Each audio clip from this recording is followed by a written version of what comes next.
Shabbat Shalom, hermanos, hermanas. Shabbat Shalom. Vamos a iniciar nuestro estudio de la parashá de este Shabbat, que tiene por título Mishpatim,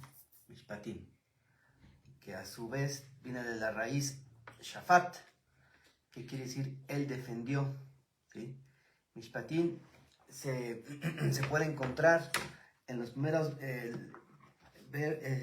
palabras del verso 1 del capítulo 21, que dice así en español, capítulo 21 de Éxodo: estas son las ordenanzas que pondrás delante de ellos.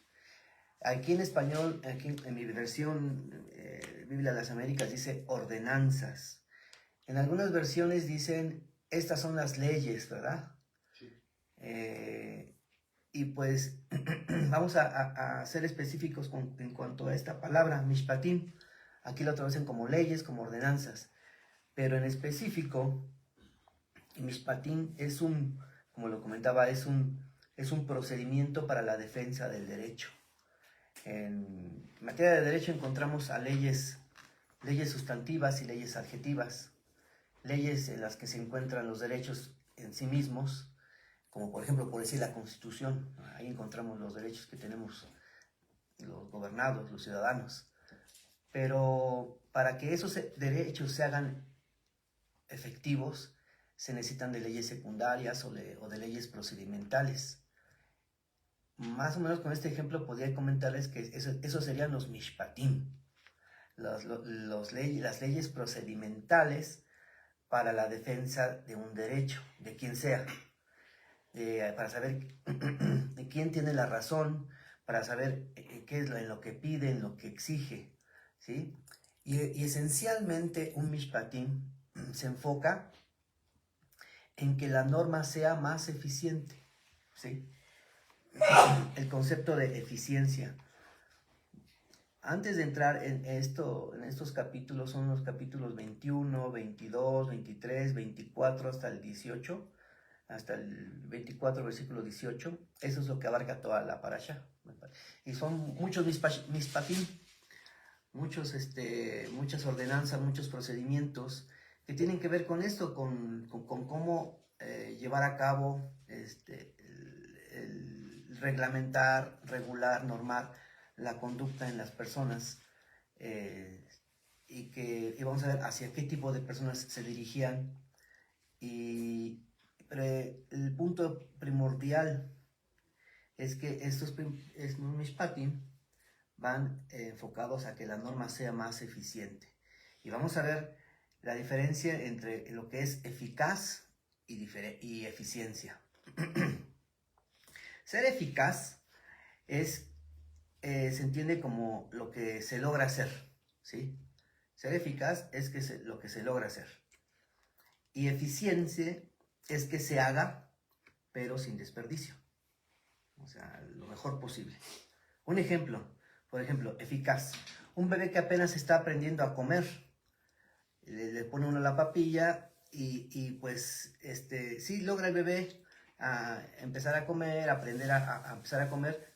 Pero ¿qué pasa? ¿Se logra el objetivo que aprenda a comer, que coma? ¿Es eficaz? Sí, porque se logra el objetivo. ¿Pero es eficiente? No, porque pues aunque se logra el objetivo, se desperdicia, se va desperdiciando. Eficiencia es que se haga sin desperdicio, con el menor desperdicio posible a la hora que se hace algo, ¿sí? Eso es ser eficiente. Y eso precisamente lo que implica los mishpatim, que se haga sin desperdicio, ya sea de material, ya sea de tiempo, de esfuerzo o de procedimientos.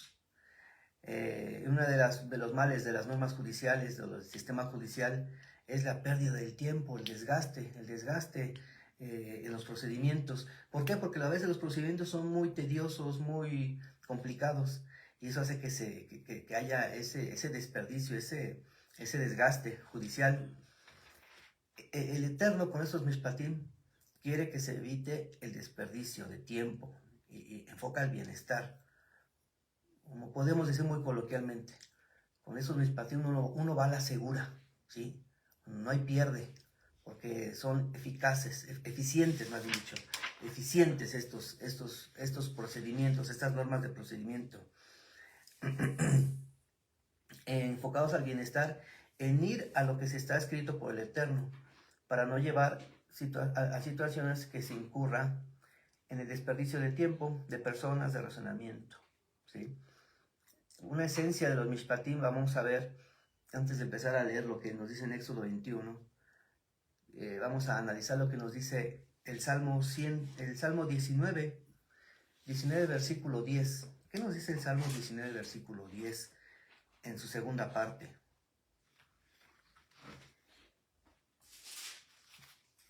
¿Alguien, una persona que me ayude, hermano o hermana, que me ayude a leerlo? Salmo 19, versículo 10.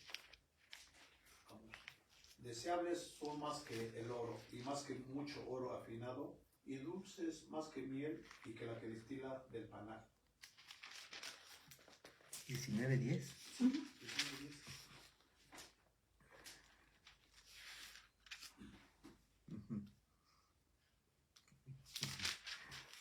otra versión.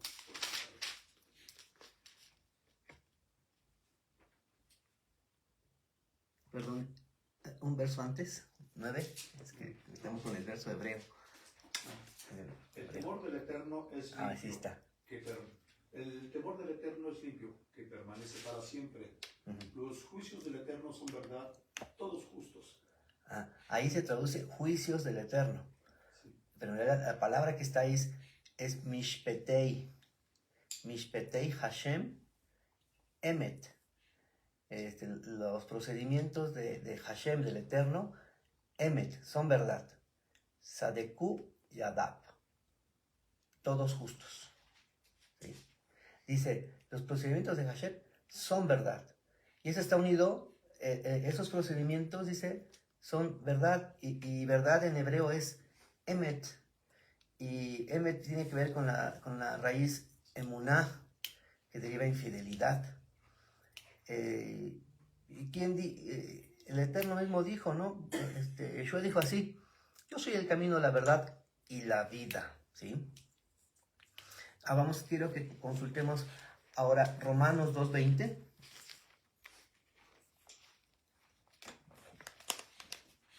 Romanos 2:20.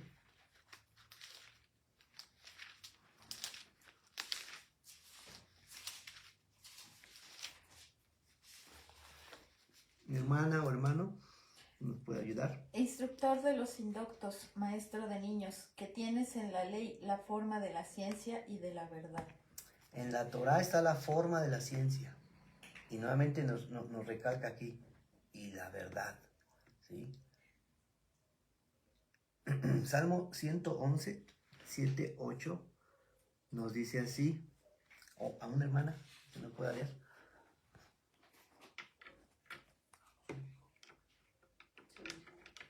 Ciento 111, 7, 8. 7, 8. Sí. Las obras de sus manos son verdad y juicio. Fieles son todos sus mandamientos, afirmados eternamente y para siempre, hechos en verdad y en rectitud. Amén. Las obras de su mano son verdad. Masé, Yadab, Emet. Dice, y normas, el procedimiento y juicio. Y son verdad y juicio. Emet u mishpat. Emet u mishpat. Hay muchos versos en la Biblia en los que cuando usted encuentre, le den ahí en la concordancia y busque verdad, siempre va a encontrar verdad acompañada de juicio, el procedimiento, el mishpat. Siempre va a haber una dualidad, un acompañamiento de estas dos palabras, verdad y juicio, verdad y mishpat. La verdad está ligada al juicio, al mishpat. Los procedimientos, entonces esto quiere decir que los procedimientos que vamos a ver en esta parashá están basados en ¿qué? En la verdad. Son en las que son absolutos, inmutables. Esos son los pikudab, los pikud, que es exclusivo de los salmos, que quiere decir un encargo o encomienda. En el Salmo 111:8 nos dice más adelante, ya lo acabamos de leer, dice, en algunos dicen, son firmes, ¿verdad? De siglo en siglo, en algunas versiones. En otra versión dice, afirmados eternamente y para siempre. O sea, ¿qué tienen que ver con la verdad? La verdad es inmutable, no se mueve, permanece, ¿sí? Están recostados a la eternidad. Semujín Laad Leolam. Están recostados, están apoyados, están sustentados en la eternidad. Y más adelante dice, Asuyim Be'emet Beyashar. ¿Qué quiere decir? Lo traducen ejecutados con verdad y en rectitud. Otras versiones dicen hechos en verdad y en rectitud. ¿Por qué enfatizo mucho esto? Lo enfatizo mucho porque estos mishpatim están, quieren decir que vienen de la eternidad. En Isaías dice, al alto y sublime, que habitas ¿en dónde? En la eternidad. Entonces dice, estos mishpatim se apoyan en la eternidad. Dicho de otra manera, vienen de lo alto, vienen desde allá, desde el lugar donde habita el Eterno, y bajan hasta aquí en la tierra. Por eso les comento, esos mishpatim son eficientes. Como muy coloquialmente podemos decir, no hay pierde. Los puso el Eterno para ciertas circunstancias de la vida, en las que todavía actualmente, vamos a verlo más adelante, las vamos a poder aplicar en nuestra vida, ¿sí? No han caído en desuso, son sistemas, son modelos que el Eterno ha puesto para que normen nuestra conducta, que sigan normando nuestra conducta como creyentes, y la conducta que vamos a ver también de los no creyentes, ¿sí? Y de la conducta de cómo vamos a relacionarnos con los no creyentes, ¿sí? Porque recordemos que cuando salieron de Egipto no salieron exclusivamente los israelitas, sino salieron con multitud de gente ahí mezclada, ¿no? Que no era creyente.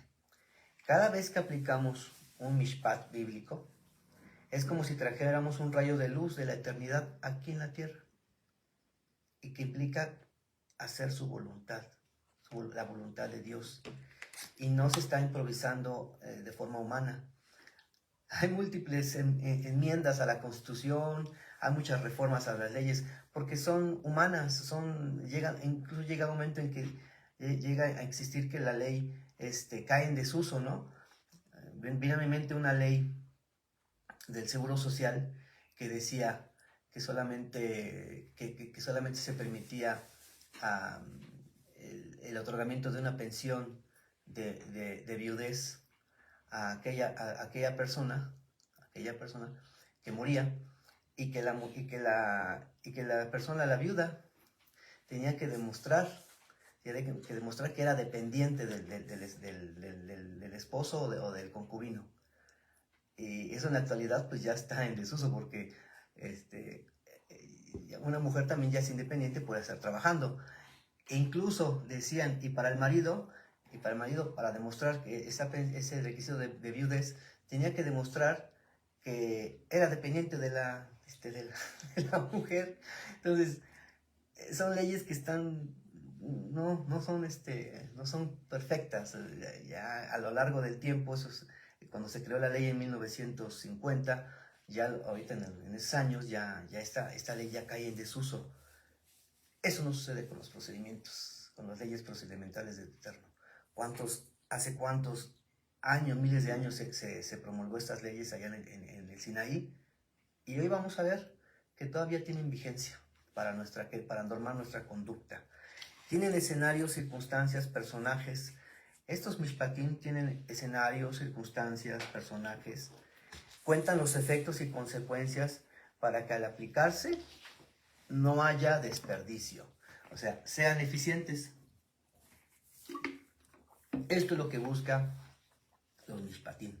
Hacerlo eficientes, como dice Pedro, como buenos administradores de la multiforme gracia del Eterno, ¿sí? Para ser un buen administrador es aquel que busca que se haga lo mejor posible todas las cosas sin que se desperdicie. Eso es ser eficiente.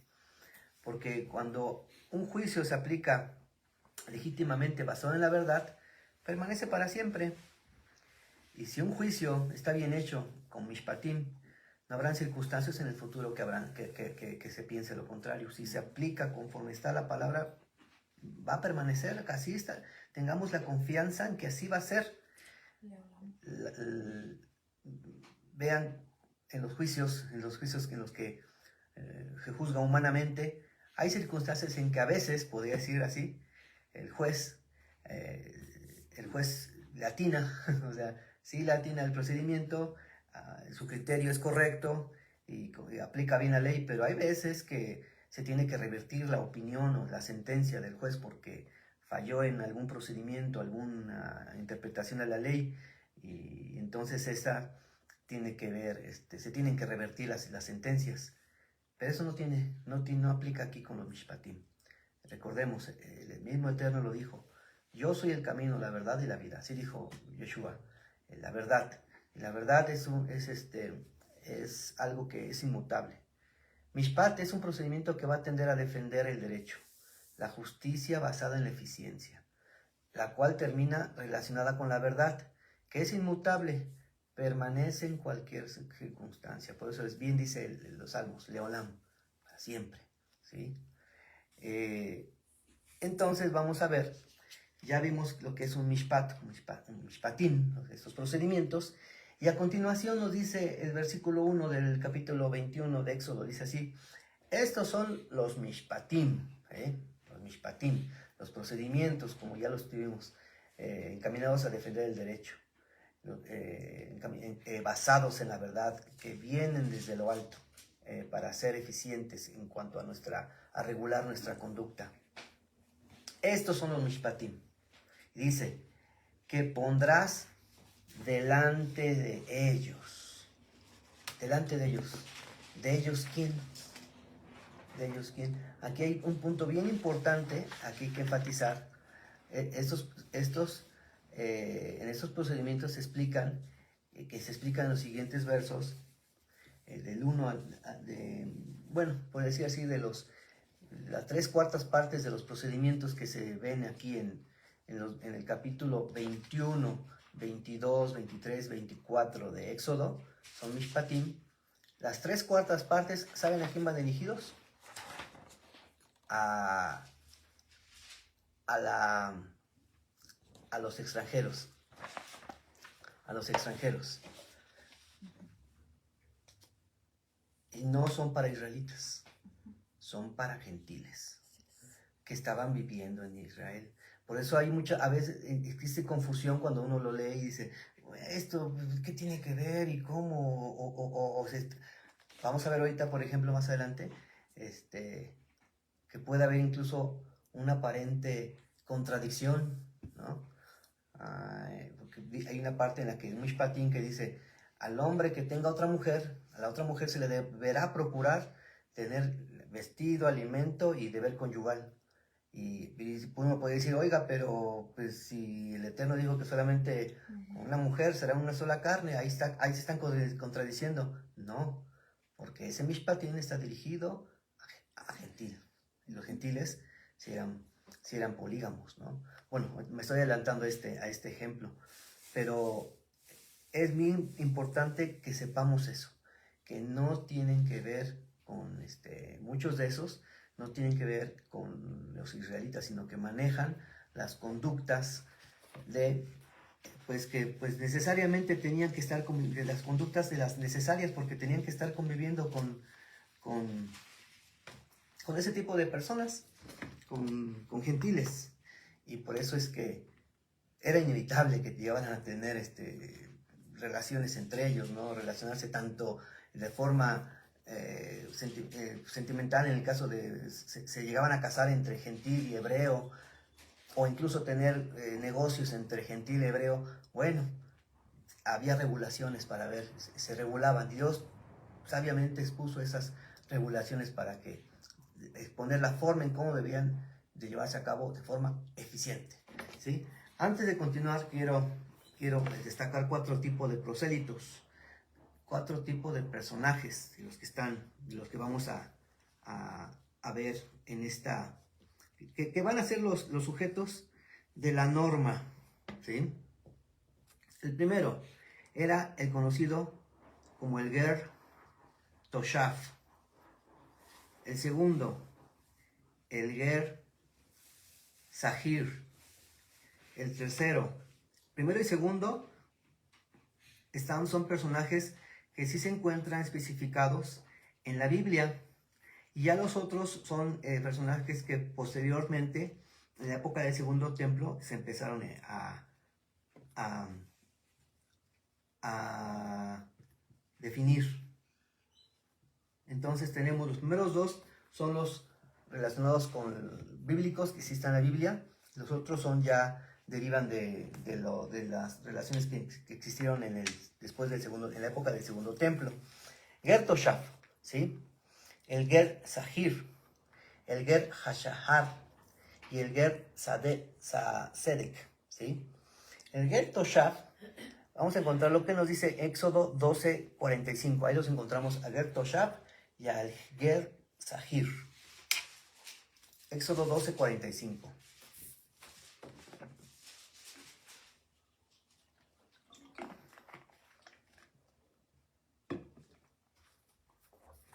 El extranjero y el jornalero no comerán de ella. Así es.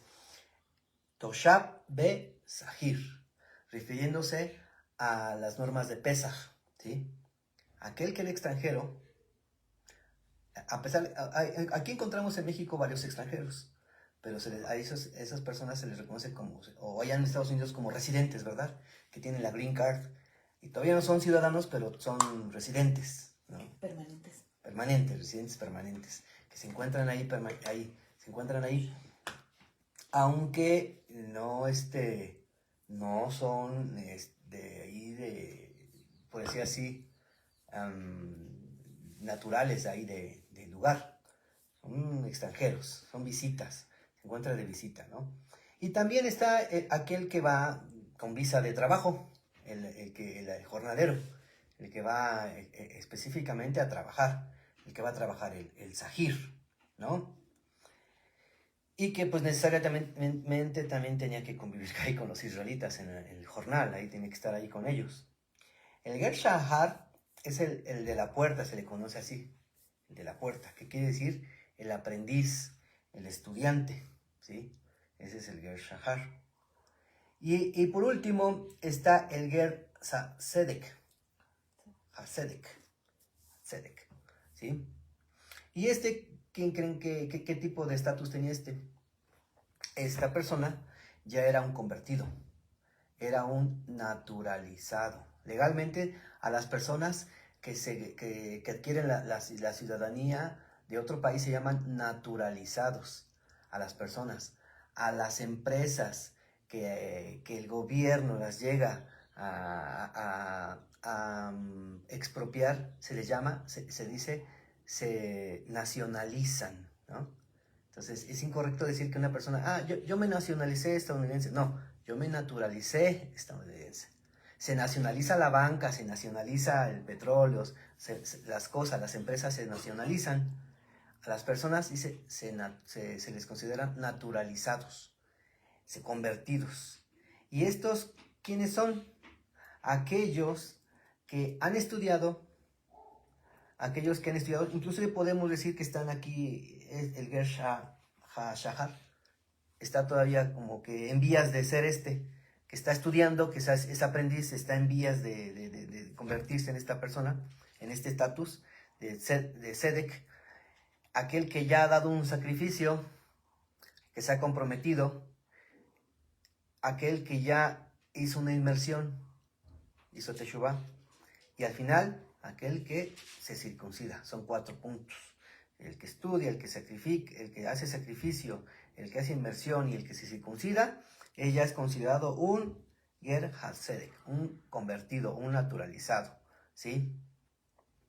Y entonces, como les comento, decía Éxodo 12:45, tanto como el extranjero como el jornalero, no podían entrar a formar parte de la cena de Pesaj, porque solamente eso era para los convertidos, ¿sí? Los que eran nacionales, los israelitas. Entonces estos no estaban obligados a hacer el culto, ofrecer el sacrificio como los israelitas, como en el caso de Pesaj, pero en orden de preservar la justicia, la eficiencia y la verdad. Estos eran los mishpatim que vamos a encontrar en esos capítulos.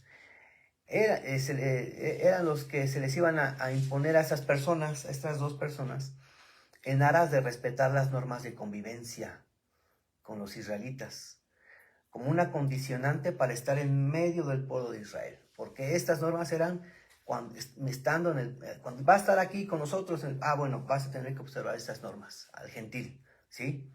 Son normas de tipo civil que regulaban las situaciones que surgían derivadas de la mera convivencia entre gentiles e israelitas. Y por ese motivo esta parasha no debe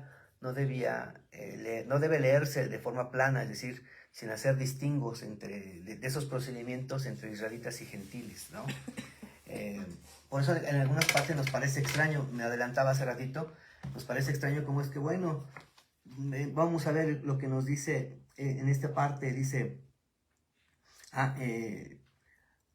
en esta parte de los versículos 7 al 11 del capítulo 21, dice, y si alguno vende a su hija,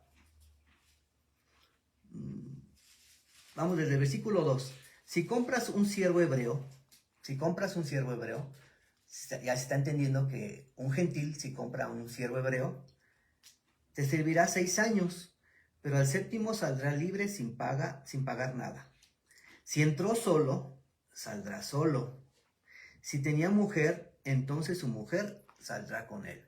Es decir, si ese hebreo entró con una mujer hebrea, entonces cuando acabaran esos 6 años, iba a salir con su mujer hebrea. Si su amo le da mujer y ella le da a luz hijos o hijas, la mujer y sus hijos serán de su amo y él saldrá solo. ¿Qué quiere decir?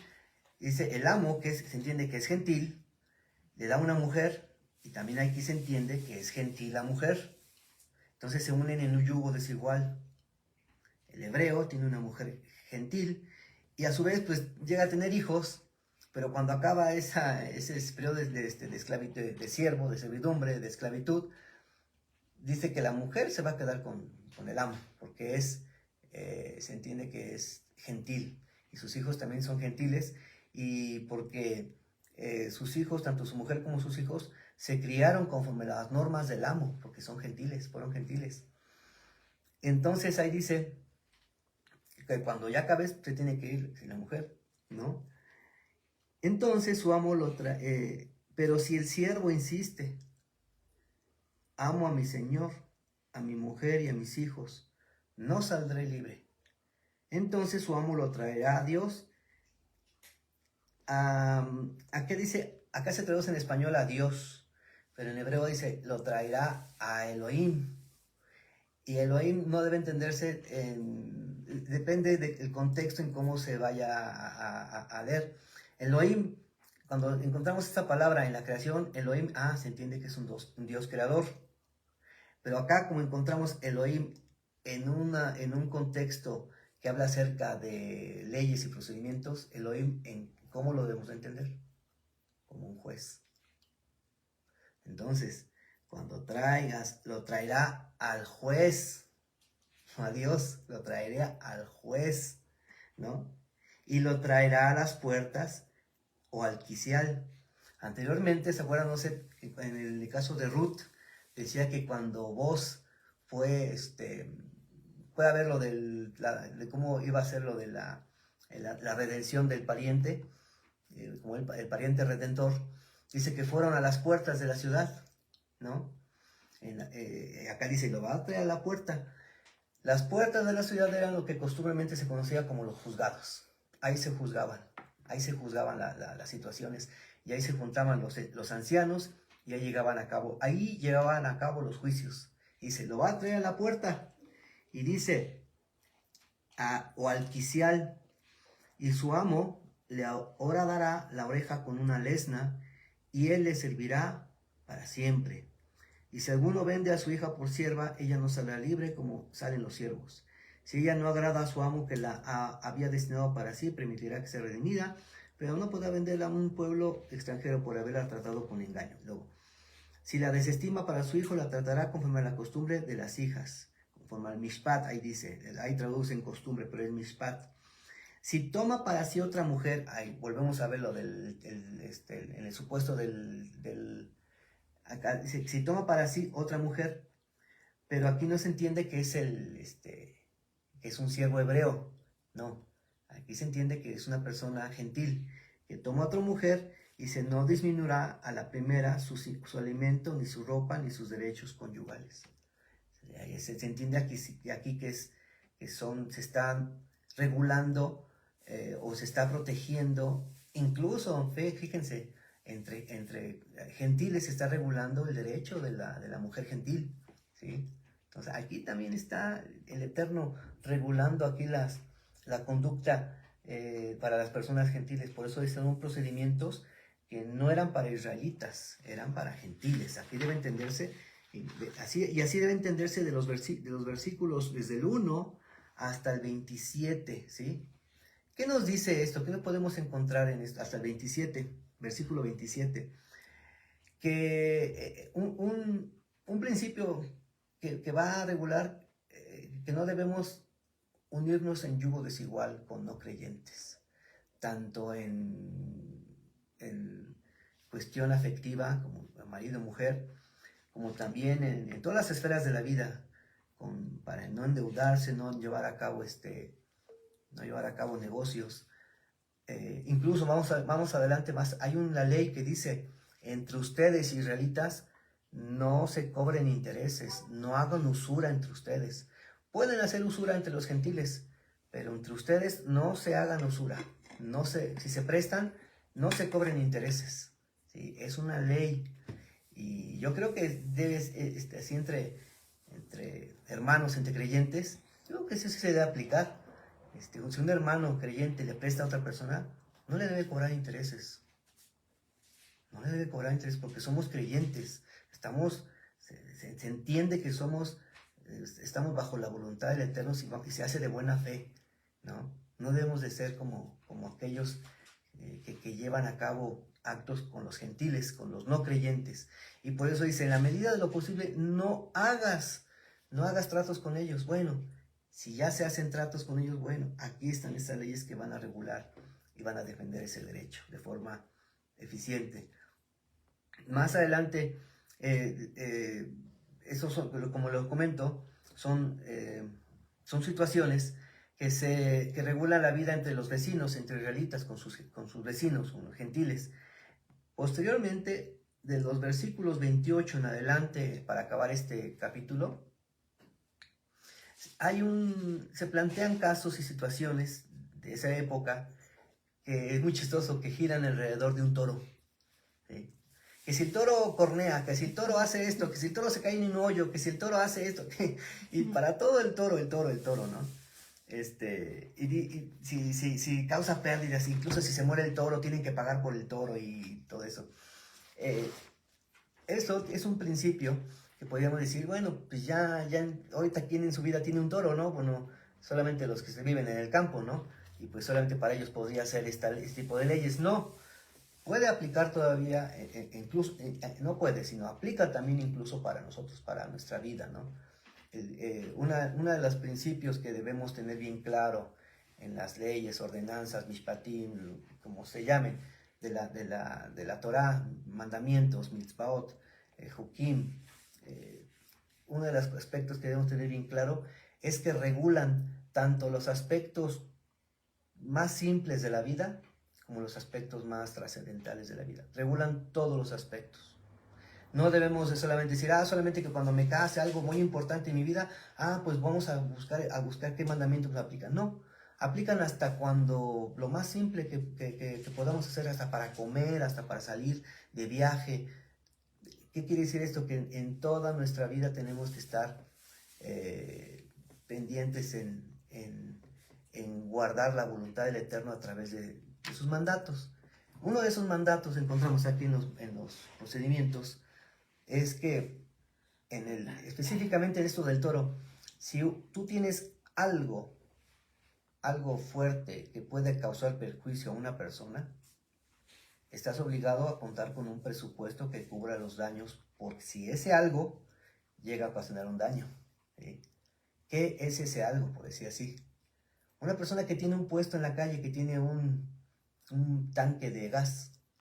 Apenas sucedió que creo que explotó un tanque de gas y causó daños a varias personas. Uno no tiene que ser negligente en ese aspecto. Ah, bueno, ya pone su tanque. Bueno, y tiene uno seguro, tiene uno con qué guardar los daños. Si carecemos de alguna reserva para cubrir esos eventuales daños que se pudieran causar, entonces, ¿saben qué?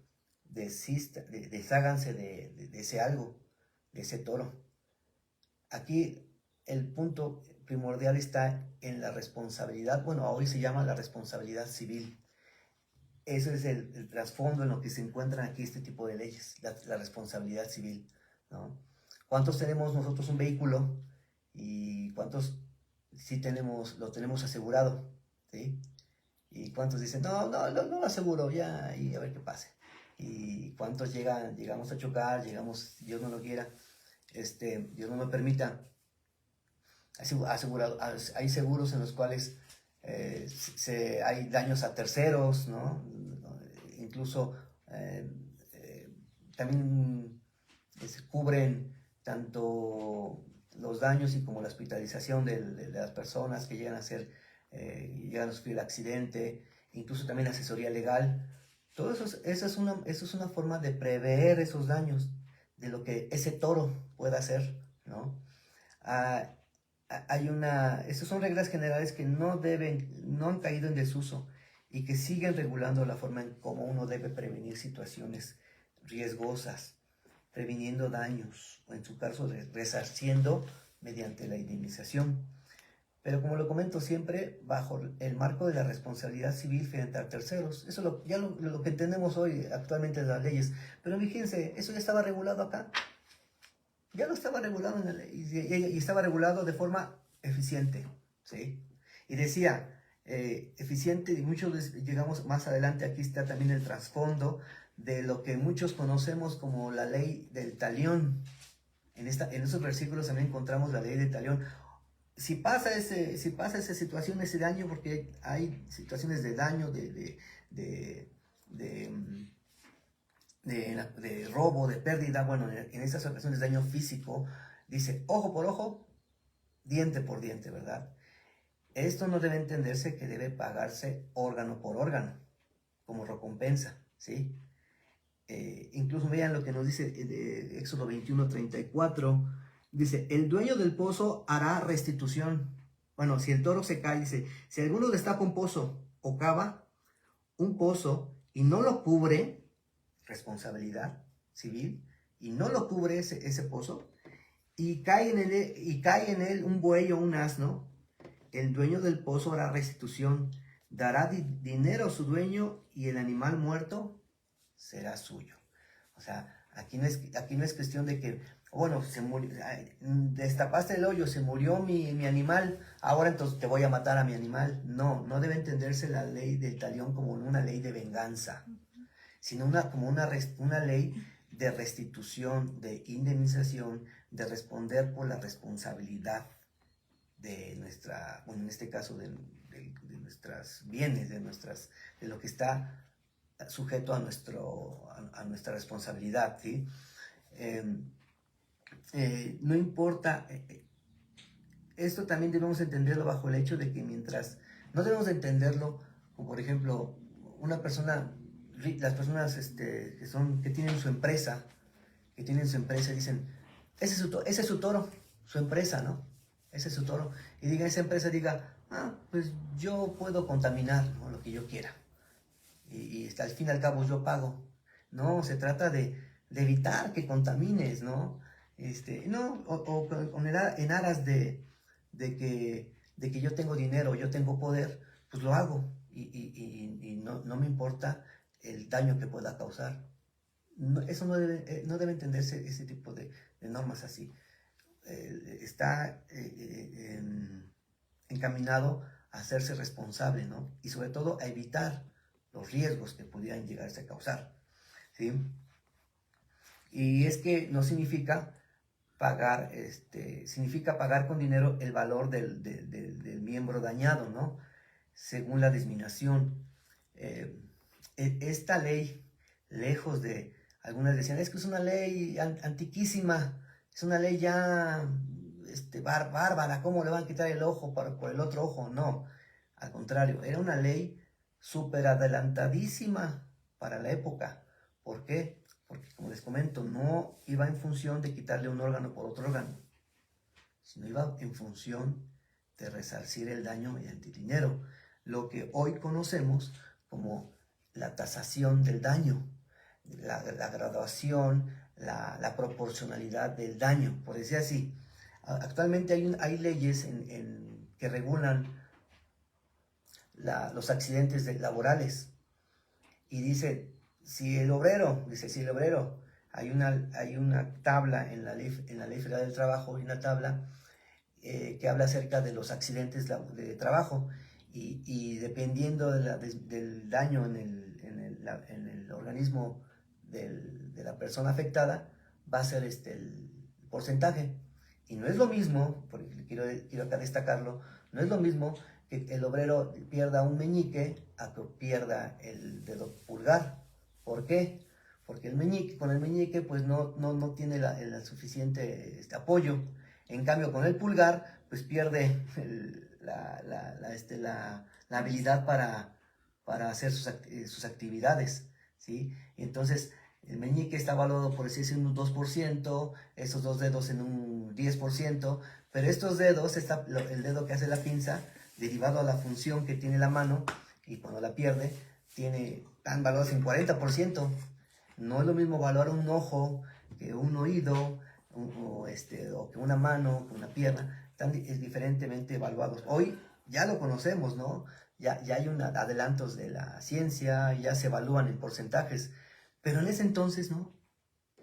Y había entonces esta regulación que dio el Eterno, repito, encaminada a un sistema de tasación de daños, en la medida que iba en función de la proporcionalidad del daño causado, para restituir con dinero a las personas que que sufrían ese accidente o ese detrimento en su organismo.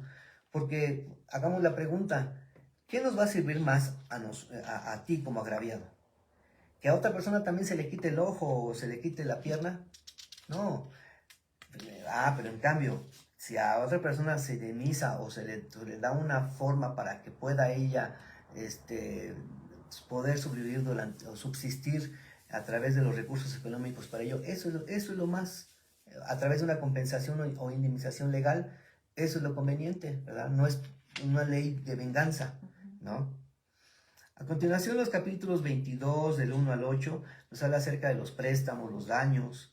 Ya no son daños en el aspecto físico, sino son daños en la modalidad patrimonial.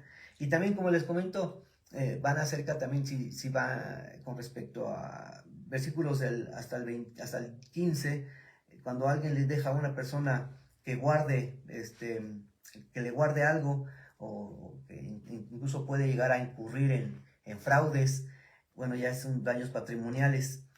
Y todos estos tienen que ver más adelante, el capítulo 22, del 16 al 31, con leyes diversas, procedimientos, aspectos éticos, humanos, honestos.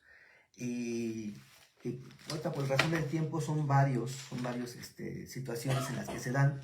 Pero, por ejemplo, me gustó, quiero destacar una parte de que dice en el capítulo 22 acerca de las leyes diversas. Dice, al extranjero no maltratarás ni oprimirás, porque extranjeros fuisteis vosotros en la tierra de Egipto. A la viuda y al huérfano no afligiréis. Si la afliges y él clama a mí, ciertamente yo escucharé su clamor. Y se encenderá mi ira y os mataré a espada, y vuestras mujeres quedarán viudas y vuestros hijos huérfanos. Si prestas dinero a mi pueblo, a los pobres entre vosotros, no serás usurero con él, no le cobrarás intereses. Si tomas en prenda el manto de tu prójimo, se lo devolverás antes de ponerse el sol, porque es su único abrigo, es el vestido para su cuerpo. ¿En qué otra cosa dormirá? Y será que cuando él clame a mí, yo le oiré, porque soy clemente. ¿Sí? Quiere decir esto con aspectos humanos, con aspectos éticos. ¿Cuántas veces nosotros vemos a la persona que está vendiendo sus frutas ahí en la calle y ¿a cuánto el kilo de manzana? No, a tanto. Y todavía nosotros llegamos a decir, ¿y es lo menos? Y cuando, pero en cambio vamos al súper y ahí sí compramos ese mismo kilo, lo compramos incluso más caro y ahí sí nos regateamos. No, no hay que regatearles a las personas cuando vemos eso. Eso quiere decir, no afligiréis al extranjero. Son principios bíblicos, éticos, que no debemos hacer con las personas. Si dice, incluso dice, al jornalero págale en su momento, ¿no? ¿Cuántas veces se nos pasa pagarle, ¿no? a alguien que nos ha hecho un favor o un servicio y no nos ha pagado? Debemos pagarle a tiempo. Es obligación. Aquí está norma que dice el Eterno. ¿Han quedado en desuso? No han quedado en desuso. Son normas que nos siguen, que siguen dando principios bíblicos generales que norman nuestra conducta como creyentes e incluso también con las relaciones que lleguemos a tener con los que no son creyentes, ¿sí? Ya sea en el ejemplo del toro o el ejemplo de otras situaciones, pero en general son leyes, son procedimientos, como los decía, que vienen de lo alto y que por lo mismo que vienen de lo alto son verdad, están basadas, están apoyadas en la verdad y es por eso que debemos confiar en ellas. ¿Cómo quiero concluir con esto? Tan es así que los israelitas en ese entonces, en Éxodo 24:7, dice que cuando Moisés acabó de leer el rollo y todos los mandamientos, entonces los israelitas, ¿qué dijeron? Haremos y escucharemos haremos y escucharemos todo lo que hemos aprendido hoy. ¿Sí? Nace benishma. ¿Sí? Y este es un principio básico que debemos hacer todos nosotros cuando estemos estudiando los mandamientos, ¿sí? La parashá pasada decía, los mandamientos no salvan. Sí, efectivamente, no salvan. El hacer mandamientos, la salvación no es por obras, no es por hacer mandamientos, no. Pero los mandamientos son el sello, quien guarda los mandamientos es el sello de aquella persona que ha sido salvada, ¿sí? Y que como por lo mismo que ha sido salvada, está deseosa de hacer la voluntad del Eterno, ¿sí? Cumpliendo sus mandamientos. Nishma dice, escucharemos, entenderemos. Es la disposición nace, haremos. Es el compromiso con una acción inmediata, ¿sí? Como lo vimos en la parashá anterior, con Yetro. Escuchó, ¿sí? Y así como escuchó, por aquí ya estaba ofreciendo sacrificios, ¿sí? No solamente se quedó, qué bonito que salieron de Egipto. No, salieron de Egipto, yo también quiero ser de ese pueblo. ¿Qué tengo que hacer? Sacrificios, voy a hacer sacrificios. Así entonces, si llegamos a escuchar, no, hay que guardar el día sábado. No hay que comer esos alimentos por la ley de la alimentación. No hay que, lo voy a hacer. ¿Sí? Así escuchamos esto en acción, hay que ponerlo en acción. Y dice, y después escucharemos. Es decir, la disposición, no hacerlo así ciegamente, ¿no? Y después de eso, profundizar el significado después de haber obedecido, ¿sí? La mayoría de las personas funcionan a la inversa. A ver. ¿Cómo está ese mandamiento? Si lo entiendo, lo hago. O más bien dicho, si me conviene, lo hago. Es que, ¿cómo voy a dejar de comer jamoncito? No, deja de comerlo. ¿Pero por qué? Esos mandamientos entran en el tipo de los mandamientos Hukim, que son mandamientos que no, aparentemente, no tienen razón de ser. punto, no comas esto. ¿Por qué? Porque soy santo y quiero que seas santo. ¿No? ¿Ok? No voy a comer esto. Ya pues más adelante, la santidad implica no solamente apartarse, sino también implica todo lo que tiene que ver con la persona, incluso con lo que comemos. Entonces también eso es santidad. Entonces por eso lo estoy guardando. Ya entonces vamos aprendiendo. Esto quiere decir que la Torah enseña las cosas, que hay cosas que solo se entienden haciéndolas. Así es la lógica del Eterno. Los mandamientos se entienden si los hace uno. Guarda el sábado. No, pero es que no me enseñaron el domingo. Guarda el sábado. Vamos a guardar el sábado. Guardando el sábado, identifica qué mandamientos puedes cumplir. ¿Qué mandamientos podemos cumplir? Y hacerlos, ¿no? Podemos, un ejemplo, ¿no? ¿Podemos cumplir el sábado? Sí. Bueno, pues vamos a hacerlo. Hay que hacerlo, ponerlo en acción. Otro aspecto. No esperes a ser santo o perfecto para usar las herramientas, los mishpatim, que el Eterno dejó para darnos al recordarnos su pacto. No, es que no, esos son para los pastores, para el ministro, para los líderes. No. Somos perfectibles, nos vamos haciendo perfectos. Ya quiero recordar veamos uno de los versículos finales. ¿Qué nos dice Isaías 28? Me gustó mucho este verso lo que nos dice Isaías 28. 28:10.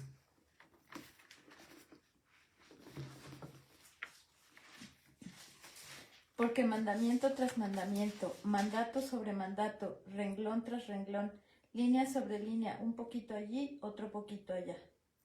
Si bien es cierto, dice, Moisés les dio los mandamientos, el cúmulo de mandamientos. Dice, sí, haremos, y luego entenderemos.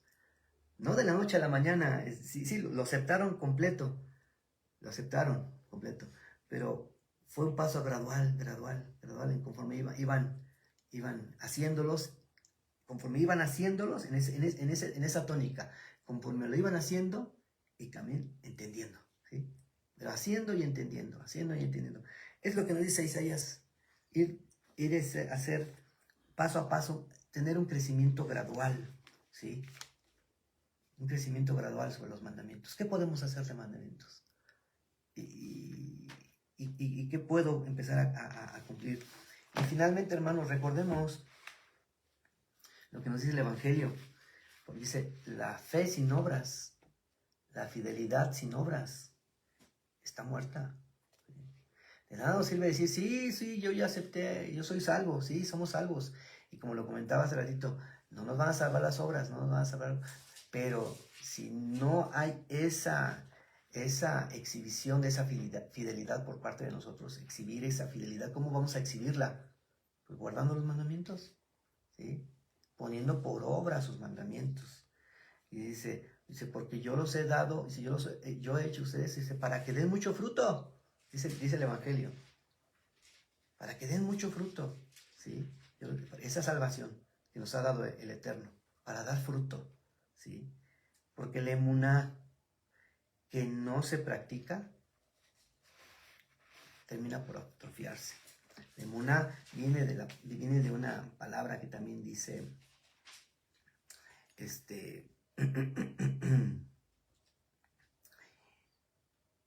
imán, ¿sí? Imán es aquel que practica, ¿sí? Entrenamiento o práctica. Se comparte raíz con imum. Entrenamiento o práctica, ¿sí? Guardar los mandamientos es el entrenamiento que capacita al hombre para la vida. Dice, el ayuno no es para que Dios vea que tenemos hambre, sino es un imum, una práctica para que vea el Eterno cómo estamos practicando, aprendiendo lo que Él nos dice en su palabra, ¿sí? Poniendo en práctica la emuná, cómo vamos en ese camino de enseñanza del Eterno, ¿sí? Quiera Dios, hermanos, que esa reflexión acerca de los mandamientos, de específicamente de estos mishpatim, de esos procedimientos, nos haga reflexionar acerca de qué tanto cumplimos los mandamientos, cómo nuestra conducta se encuentra regulada en los mandamientos. Por muy sencillo que sea, ¿no?